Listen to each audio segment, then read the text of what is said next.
നമസ്കാരം സുഹൃത്തുക്കളെ, welcome to my talk show. ഇന്നത്തെ വിഷയം എന്ന് പറയുന്നത് യൂറോപ്പിന്റെ അവസ്ഥ.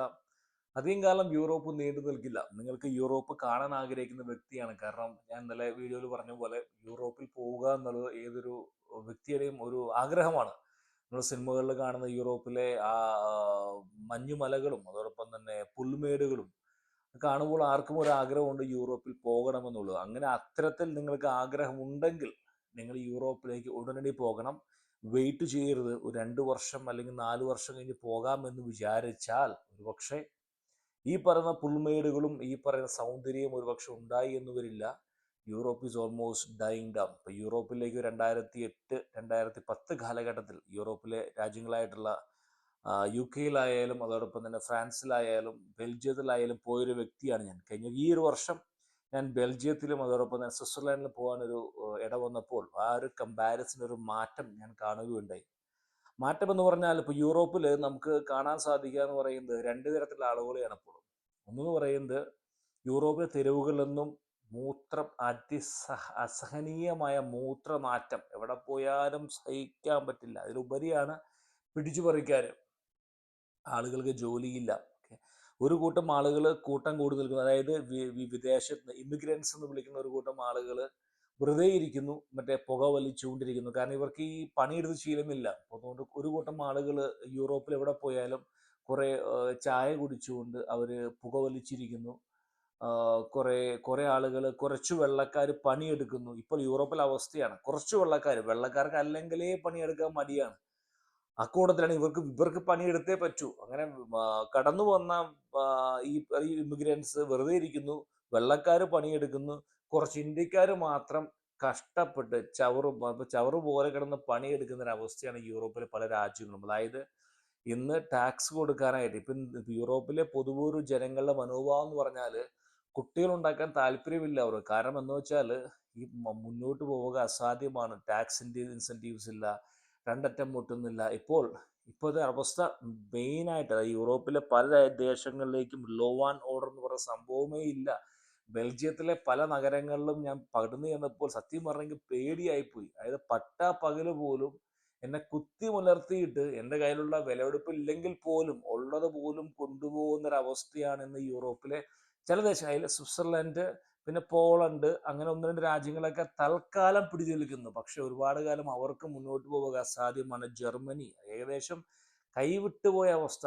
അതായത് ജർമ്മനി എന്ന് പറയുന്നത് 2008 കാലഘട്ടത്തിൽ ഞാൻ പറയുമ്പോൾ ടെക്നോളജിയുടെ രാജാക്കന്മാർ ടെക്നോളജി ഡെവലപ്പ് ചെയ്യുന്നു. സയൻസ് ഏരിയയിൽ, ഒരു ലോ ആൻഡ് ഓർഡറിൽ, ഒരു സോഷ്യൽ മേഖലകളിലൊക്കെ ഒരുപാട് മുന്നേറ്റമുണ്ടായ രാജ്യമാണ് ജർമ്മനി. ഇന്ന് ജർമ്മനി ഈസ് ഡൈയിങ്. ജർമ്മനിൽ ഒന്നുമില്ല. They are not producing anything. അതായത് കഴിഞ്ഞൊരു 10 വർഷമായിട്ട് യൂറോപ്പിലെ ഏത് രാജ്യമാണ് ഹാസ് ബിൽഡ് സംതിങ് യൂണീക്ക്, അതായത് ഒരു ഒരു ഒരു പ്രോഡക്റ്റ് ഡെവലപ്പ് ചെയ്ത രാജ്യത്തിന്റെ പേര് നിങ്ങൾ പറ. നത്തിങ്. അവർക്ക് സാധിച്ചില്ല. ഒരു കൈവിട്ടു പോയ അവസ്ഥയാണ്. അതായത് യൂറോപ്പിൽ എവിടെ പോയാലും നമുക്ക് കാണാം ബസ്സുകളിൽ ലക്ഷ്യമായി ആർക്കും എവിടെയും പോയിരിക്കാം. ടിക്കറ്റ് എടുത്താലും എടുത്തില്ലെങ്കിൽ ഹൂ കെയർ അബൌട്ട് ഇല്ല. ട്രെയിനിൽ ആളുകൾ എവിടെ പോയിരിക്കുന്നു, ചപ്പുചറ വലിച്ചെറിയുന്നു. അതായത് മൊത്തത്തിൽ ഒരു അരക്ഷിതാവസ്ഥ.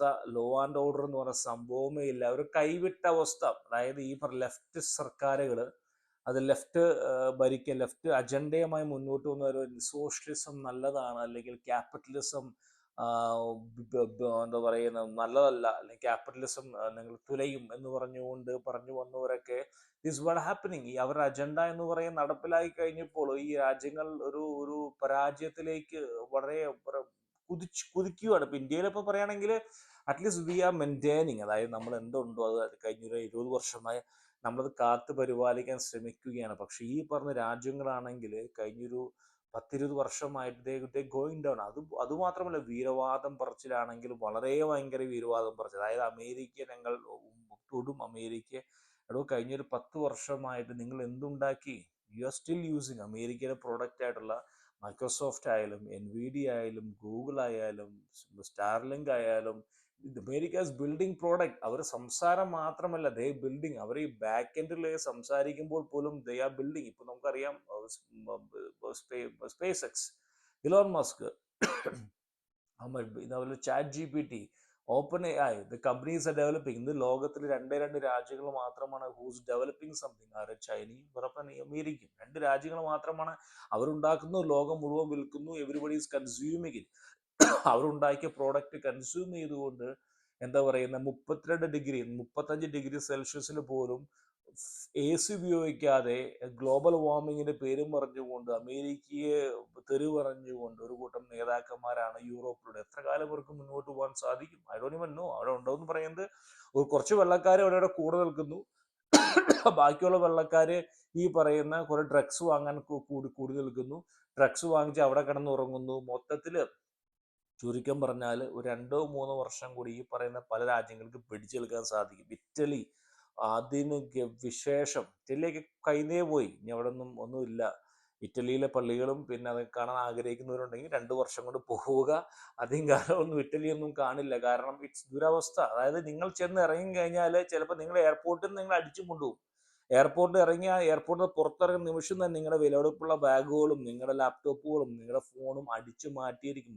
അവിടെ ഒരു ഇതില്ല, അതായത് അരക്ഷിതാവസ്ഥയാണ്, നിയമം പാലിക്കുന്നവരില്ല. അപ്പോൾ അതൊരു യൂറോപ്പാണ്, നിങ്ങൾക്ക് യൂറോപ്പിൽ പോകണം, ഷെങ്കൻ വിസ എന്നൊക്കെ പറയുന്നത് ഇനി അങ്ങനത്തെ ഒരു കഥയും ഉണ്ടാവുകയില്ല. ആർക്കും വേണമെങ്കിലും കയറി വരാം, വന്നുകൊണ്ട് ഒന്നും ഉണ്ടാവില്ല. ആ പൈതൃകം ഇല്ലാതായിരിക്കുന്നു നിങ്ങൾക്ക്. അപ്പം ഇതിന് കാരണം ഞാൻ പറഞ്ഞു തന്നു, ലെഫ്റ്റ് ചിന്താഗതിയുമായി സോഷ്യലിസം നല്ലതാണെന്നുള്ള വാശി പിടിച്ചുകൊണ്ട് കടന്നു പോകുന്ന നേതാക്കന്മാരെ സ്ലോ ഡൗൺ. ജനങ്ങളും അത് പതിയെ അംഗീകരിച്ചു കഴിഞ്ഞു. ഇനിയിപ്പം അവർ ഇനിയിപ്പം എന്തെങ്കിലും ആയിക്കോട്ടെ, ഹൂ കെയർ, ഞങ്ങൾക്കോ ഒന്നും പ്രതീക്ഷയില്ല, ഞങ്ങളുടെ കാലം കഴിഞ്ഞു, ഇനി ആരെങ്കിലും എന്തെങ്കിലും ചെയ്തോട്ടെ എന്നുള്ള ചിന്താഗതിയുമാണ് യൂറോപ്പിലുള്ളത്. യൂറോപ്പ് പതുക്കെ മരണത്തിലേക്ക് അടുത്തിരിക്കുകയാണ്.